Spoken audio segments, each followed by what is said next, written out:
Si Papa napanaginipan ng kapatid ko. Mm. Nagpapasama siya sa Holy Cross Cemetery. Bali napanaginipan siya ng kapatid ko, nagpapasama si Papa sa Holy Cross.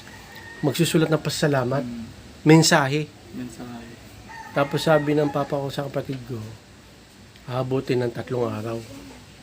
Ganun katagal kasi marami siyang papasalamatan. Nagpapasalamat siya sa lahat. Eto, ngayon lang, nung isang gabi, si An-An, Picha pa yung panganay kong anak, napanaginipan din si Papa. Oo. Nasa resort daw kami, swimming. Ngayon, lahat kami umalis na, yung panganay kong anak. Swimming na. Nag-swimming na pala. Tapos panganay kong anak, si Picha Payan. Pumasok ka sa kwarto, kung nasan yung mama, papa ko. Si Lola at Lola. Sabi niya.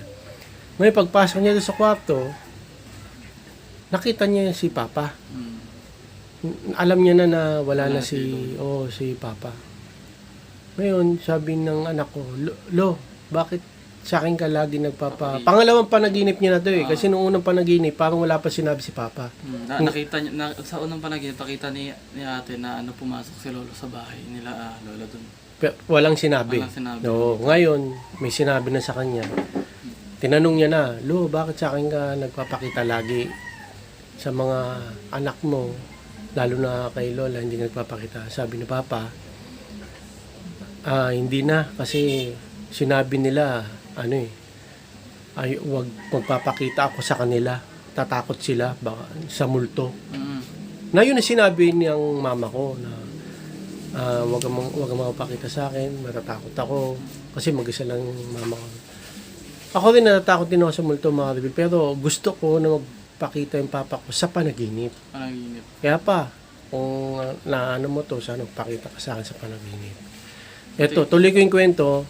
Yung papa ko sabi sa panganay kong anak, kay Picha pa yan, sabihin mo nila yung mensahe ko na sa lahat, nagpapasalamat ako. So wag na kayo mag-alala dahil nasa magandang kalagayan. Ayun. Huwag na raw mag-alala, kami, si Papa nasa magandang kalagayan na siya. Ayun. Nagsalita na si Lolo. Kasi Okay na. lahat kami nag-aalala na kasi bigla yung pagwala ni Papa. Tapos may sinasabi pa siya nung nahirapan siya huminga sa akin. Alam niyo mga rebel sa ospital, nahirapan siya huminga, pumunta ako doon, siya, oxygen. Gano'n siya. Sabi ko, kaya niyo yan, sabi ko. Sabi ko, gumanon siya. May sinasabi sa akin, gano'n siya.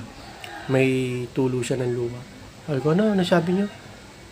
May sinasabi sa akin, hindi ko naintindihan mga rebel. Sabi ko na lang sa kanya, kaya niyo yan, babalik kami ni Mama. Pero nung kinagabihan, wala na siya. Ano pala yung last word mo kay Lolo? Kaya kami lahat nabigla. Kaya hindi namin alam kung anong nangyari kay Papa. Pero yun, nagsabi na siya sa panaginip ng panganay kong anak na wag na daw kami mag-alala, nasa mabuting kalagayan na siya. At nagpapasalamat sa aming lahat. Okay pa, kami lahat nagpapasalamat din sa iyo. Lalo na ako, nagpapasalamat ako. Pas, sa lahat ng tulong mo sa akin, lalo na nung ito lang may sakit ako. Namimiss ka na namin, Papa. Mahal na mahal ka namin. Hindi ka namin makalimutan. Yung panaginip na yun talagang totoo . Kasi yun ang sinasabi ng mama ko, huwag kang magpakita, matakot ako sa multo. Yun ang sinabi niya sa panaginip. Talagang nakakagulat. Tapos sa kapatid ko sinabi, may mensahe siya. Ganun din sa panganay kong anak, may mensahe siya. Parehas. Sa parehas Parehas sa parehas, talagang magugulat sa panaginip. Talagang konektado at nakakagulat. Totoo talaga na yung pag may nawala, nagpaparamdam. Totoo talaga. Yun, Papa, mahal na mahal kita. Salamat sa lahat.